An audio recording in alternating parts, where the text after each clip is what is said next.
Okay, Assalamualaikum warahmatullahi wabarakatuh. Thank you, Ms. Yen Jen, for introducing me. Bismillahirrahmanirrahim. Alhamdulillahirabbil alamin. Assalatu wassalamu ala asrafil anbiya'i wal mursalin. Sayyidina wa Maulana Muhammadin wa ala alihi wa ashabihi ajma'in. Amma ba'd. First of all, I would like to thanks to the committee for the chance and for the time that given to me to present my lecture. So I feel honorable because at this international webinar, the attendance is from around the world, so not only from Indonesia, and it's not only for a medical practitioner, but also for a nurse and pharmacists and maybe student as well. Today, I would like to talk about the Hajj health management from the point of view of the medicine practitioner in response to a new emerging disease. In this context, maybe I just talk about COVID-19 because at today we are still in the pandemic condition. The limitation of my presentation today, I may be not talking about another emerging disease. I'm also maybe not talking deeply regarding to PCR testing because sometimes PCR testing will be different time by time regarding the policy of the country. And I might not also talk about quarantine and isolation procedure because it might be better if the representation of Saudi Ministry of Health that will be talk about the specifically in the quarantine and isolation process.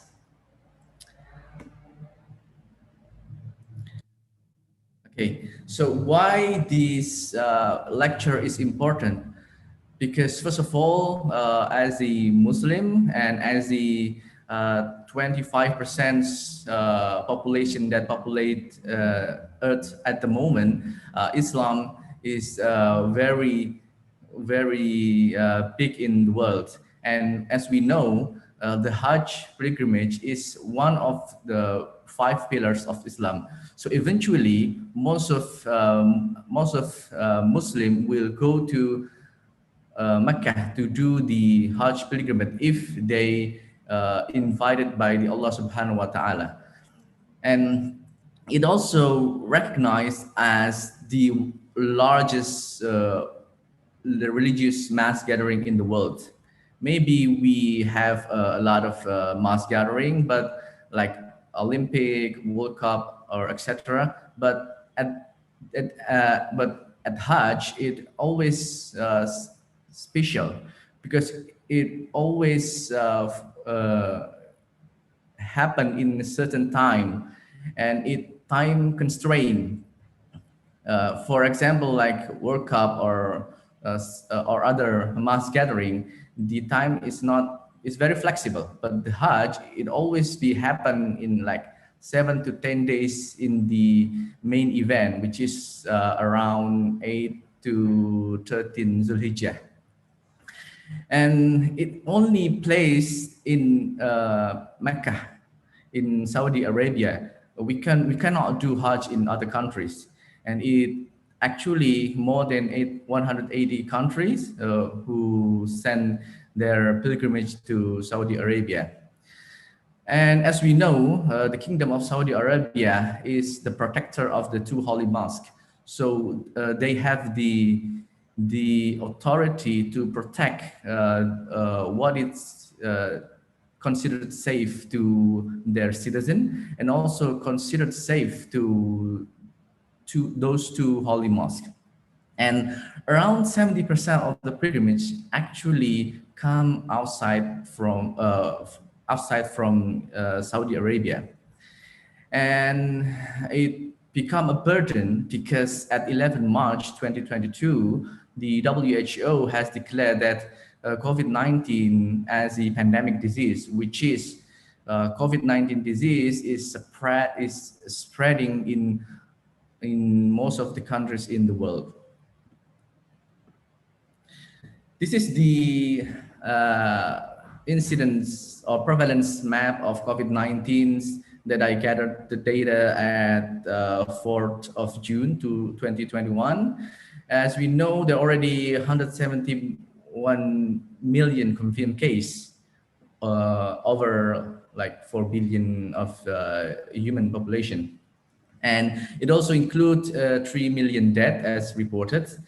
However, as per 1 June 2021, it already 1,600,000,000 vaccine dose has been administered. So it means that around 800 million of people, if we count as 2 doses. And we can see the bluish, the dark blue color represent the higher case. And we can see that Indonesia is quite dark blue in this map, as well as Southeast Asia and South Asia, and then maybe the America. So, but however, the America will not send a lot of pilgrimage to Hajj. And we can see this map and this data I gathered from the WHO COVID-19 dashboard and pewresearch.org. As June, we can see that the Southeast Asia cases is quite a lot. So 32,381,000 confirmed case. This Southeast Asia is not mean Southeast Asia only, like Thailand, Indonesia, Malaysia, but I think it includes India, Bangladesh, Pakistan, and the rest of South Asia. We can see the South and East Asia, we can conclude is the highest COVID case in the Muslim countries. Why? We can see the population of four top of Muslim country is consists of Indonesia, India, Pakistan, and Bangladesh, and it constitute like 40% of Muslim population. And as we know, the Hajj quota is based on the Muslim population. So the higher Muslim population in those countries, the higher the quota. So that's why Indonesia have the highest Hajj quota in the world. But if we synchronize these two data, we can see that, look, the America and the Europe, maybe it's higher, but they don't send a lot of pilgrims. So the most of the pilgrim will be from these 4 countries. And these 4 countries is the most highest, we can say the most highest COVID cases confirmed at the moment. So maybe I would like to reiterate the disease characteristic of COVID-19. Of course, all of you might be familiar until now about how COVID-19 can be diagnosed. So we can see that the COVID-19 symptom will be like fever, cough, and then tiredness, and in some case there will be lost taste of or smell. And 75% of confirmed case, or 75% of all people which have a COVID-19 maybe doesn't develop symptoms, or if they develop, they just develop mild symptom, which is only lasts for 2 or 3 days. And however, 25% of that will show a moderate disease like cough and shortness of breath and require a hospitalization.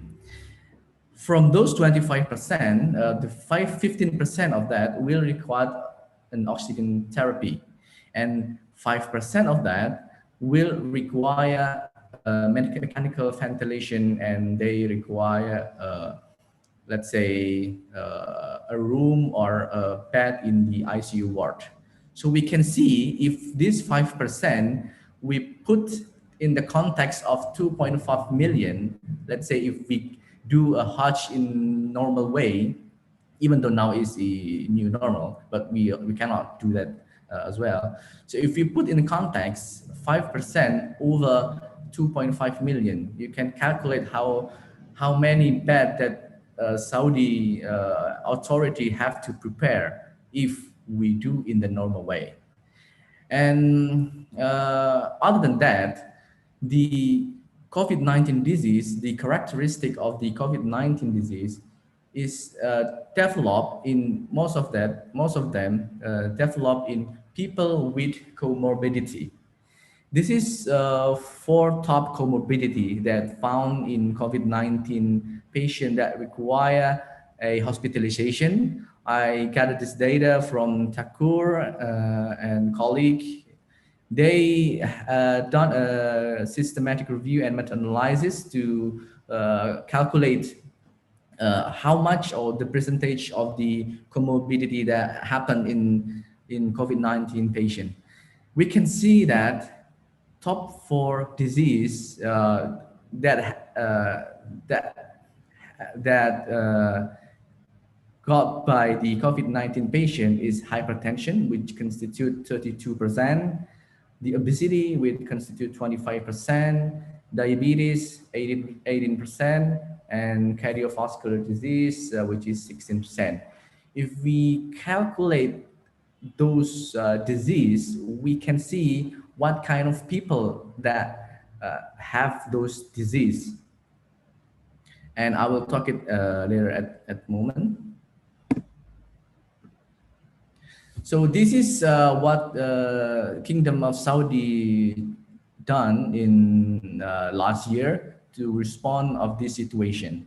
First of all, they locked down the two holy mosques, the country from outsider, and the curfew was lifted up like around early of 2022, because we can see there is Umrah happening at that moment, and the two holy mosques was open for visitor at May 31, 2020. And then Saudi confirmed that they will hold the Hajj in strict procedure. And we also could see the report of Hajj 2020 outcome. So it's only 1,000 KSA resident only. So it's not just the Saudis, but also from another country which already reside in KSA. And they restrict to 20 to 50 years old. And all of them is free for certain disease, which is the comorbidity that I talked early on. And there's no obese person, there's no pregnant woman.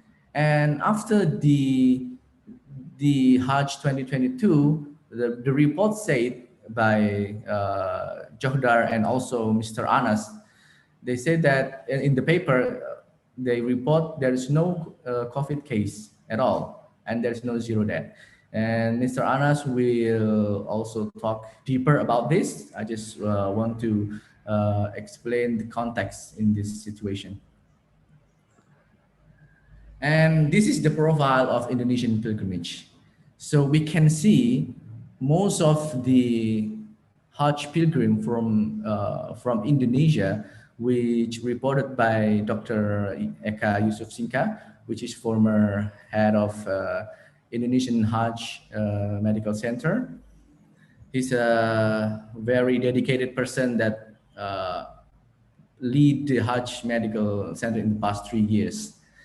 And he reported in this paper that most of the Hajj pilgrim of Indonesian people was in the oldest age, like 32% is more than 60 years old, and 58% is around 40 to 59. And we can see from those who have the comorbidity, so not all Indonesia pilgrimage have a disease or comorbidity, but most of them have it. So they have hypertension, diabetes, dyslipidemia, and obesity. So this type of characteristic is parallel with the disease uh, that also happen in COVID-19 patients. So we can see that how vulnerable of Indonesian people if we send them to the mass gathering event, and also it's very vulnerable and very risky for Saudi authority to accept or to intake the Indonesian pilgrimage because of this profile. So how to manage the risk? Based on Indonesian Act number 18 2018 by Ministry of Health, Hajj health management include of health coaching or guidance, health services, and health protection. This picture is also I gathered from Dr. Eka publication. What kind of health coaching, health service, and health protection is. So health coaching basically the act that the government do to help the Hajj pilgrim to get knowledge, to get attitude, good knowledge, good attitude, and good perspective how to manage their health. So it's like a health promotion. And what is health service? So health service basically medical diagnostics and medical treatment that Hajj health officer have to deliver to the Hajj pilgrim. So like if I Hajj officer, I have to check the blood pressure of the Hajj pilgrim regularly, and I have to give a treatment if they get sick, something like that. And so what is the protection? The protection is something that the government have to do to protect the Hajj pilgrim to get medical issue, or to get or to protect someone with no medical problem, so they can or cannot or they don't get a medical problem from another Hajj pilgrims. What is that? The example is like vaccination program. So before COVID-19, Indonesian government give two type of vaccination, which is one compulsory, which is meningitis vaccination, and the second one is not compulsory. It is influenza vaccine. So this type of policy is to protect the Hajj pilgrim. So if they go to Saudi Arabia, they don't get meningitis or they don't get influenza. And the Ministry of Health also give the Hajj pilgrim with enough PPE, even though before COVID-19 pandemic. So Ministry of Health distribute a large amount of masks, face masks, large amount of water bottle, which we can spray to limit the dehydration. And the Ministry of Health also release the policy called istitoah. So what is istitoah? Istitoah is a policy that require Hajj pilgrim to free of certain disease. So they cannot have stage 4 cancer. They cannot have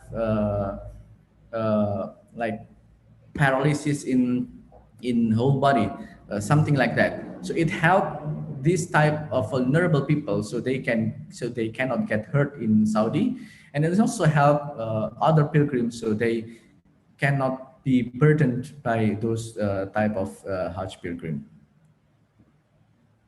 So this type of policy is already taken place by the Ministry of Health, whether before pandemic or after the pandemic. So how we manage after this pandemic era? So the Ministry of Health, through the Puskesmas, what is called Puskesmas, community health center, in all around Indonesia, they vaccinated all of the Hajj pilgrim in 2020 and in 2021. It's already 71% the moment when I gather this data. I gather this data from the Indonesian Hajj Medical Center website. So more than 124,000 Hajj pilgrims have been vaccinated. And what other precaution that we can do to the Hajj pilgrim? The second one is the mask usage. So we have to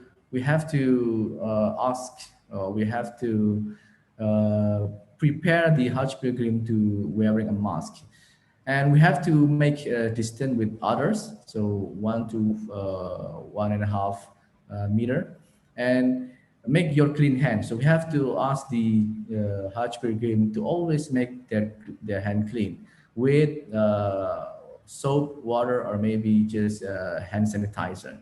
And we have to avoid crowded places and limit mobilization. So this type of thing are done in Indonesia, because even though they don't go to Hajj yet, they always have to perform this ritual.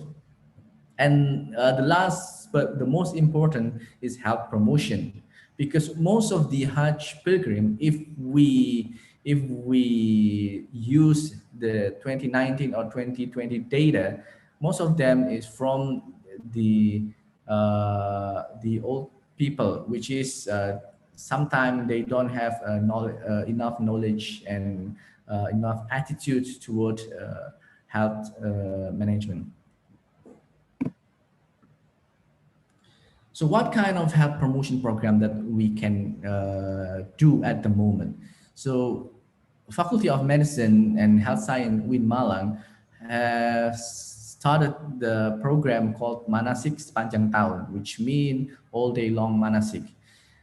Usually, manasik is delivered by Ministry of Religious Affairs in Indonesia through their branch office in all of the province, and we can collaborate with them. So if they perform a manasik program, we can just help them and give the knowledge about COVID-19 especially, and about health promotion in general, to specifically in the term of how to manage their health to stay in istitoah condition, or to prepare them if they go to Saudi Arabia, so they cannot develop a disease or a medical problem. And we also can prepare the Hajj pilgrim with COVID-19 health protocol. One of them is vaccination program that already been delivered by the Ministry of Health. So we also promote the safeness of the vaccination. So we can educate the Hajj pilgrim that vaccination is a must, is mandatory, and it will deliver most benefit other than medical problem.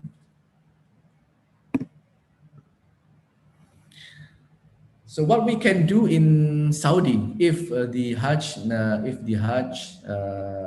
is open from Indonesian Hajj pilgrim, we have to stay in health protocol for COVID-19 prevention. The protocol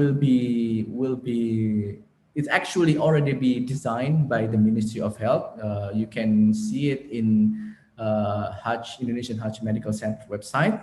But it also we also have to read, or we have to obey the protocol that Saudi authority will given to all the Hajj pilgrim.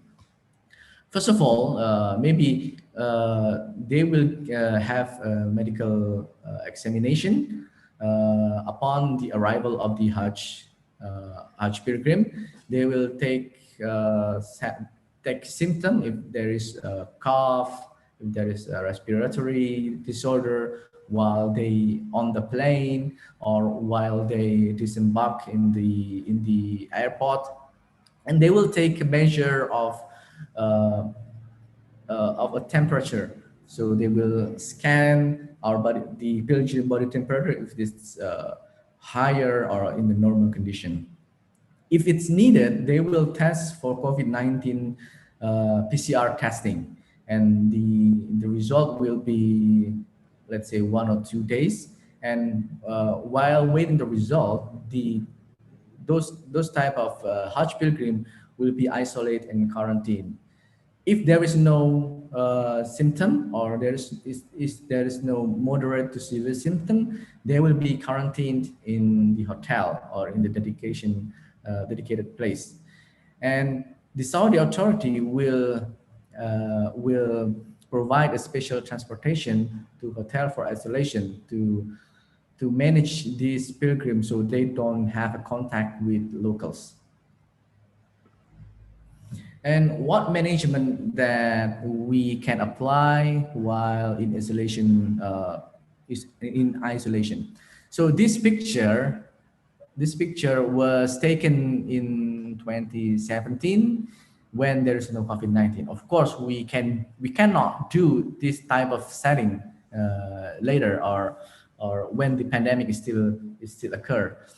So at one room, usually it filled by 4 people, usually ladies only or men only.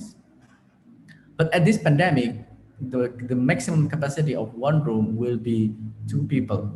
So there will be easier to socially distance.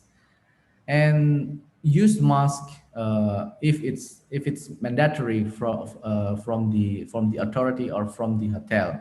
Use mask if go outside the room or if go outside the hotel. There will be no buffet meals.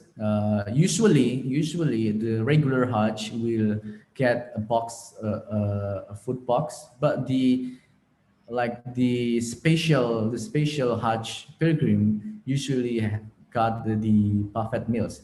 But there is evidence that buffet meals could spread the COVID-19, so there will be no buffet meals. And if one of other pilgrim develop a symptom, they should call the health authorities.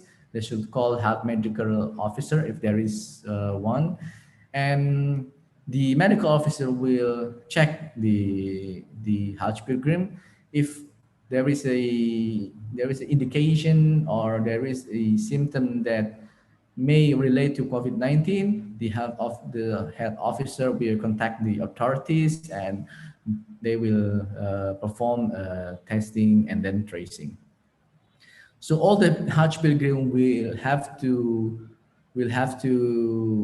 limit their traveling. In Umrah policy, they only the Saudi authority only allow for 3 times of Umrah, but I'm not sure how the policy for the next Hajj. And what is the Hajj management in the Holy Mosque? So maybe we have to use mask all of time, or maybe not regarding the policy, because as we know, CDC has released a guidance in America only, that using mask is not mandatory in outdoor area. And the other precaution is make a distance with other. So just make a distance 1 to 1.5 meter. And don't forget to make your hand clean and hygiene all the time, using the hand sanitizer or using the water from the tap water that all over in Holy Mosque. And then the Kaaba is surrounded by the barrier, so the Hajj pilgrim cannot touching and kissing the Hajar Aswad. And the Hajj pilgrims should avoid crowded places such as Zamzam dispenser. I'm not sure how the policy at the moment, but in the normal condition, there's a lot of dispenser all over the Holy Mosque that we can get drinking water. So it might be reduced or it might be removed. I'm not sure about that. And we should reduce traveling outside the dormitory. And what is the health management from the dormitory to the spatial places? So as we know, if we perform a Hajj ritual, we have to go to certain places like Mount Arafa, in Musdalifah and in Mina to reside for 2 3 days. So usually they use a bus to travel the pilgrim from hotel to those special places. And at this moment, the capacity will be reduced by 50% or maybe more. And then all of the Hajj pilgrim have to use personal protection equipment at all time because other than precaution of COVID-19, we have to protect ourselves from the dust and from the heat wave that usually occur in Saudi and in the Hajj period. And what is the health management in those tents? So usually the tent will be occupied hundred or maybe a thousand of pilgrim. In one tent, usually like 50 to 100 pilgrim. So basically, there is no room for social distancing, not even 1 meter. So all of the pilgrim will be sitting or will be lying shoulder to shoulder. So definitely, this will be a high risk of COVID-19 spreading. And the policy from Saudi Arabia, because last year it was only 1,000, so it's easy to social distance. So just one tent with maybe like few people, like maybe 10 or 20 people, it's very easy. And those type of tent is vulnerable to get the hot wave from the high temperature in the Saudi, and we also can get the heat stroke. So the mitigation will be uh, always use a PPE like mask because we protect from dust and heat as well, and we have to make a distance with other pilgrims. Okay, this is the end of my presentation. I would like to give the time and place back to uh, moderator. Thank you.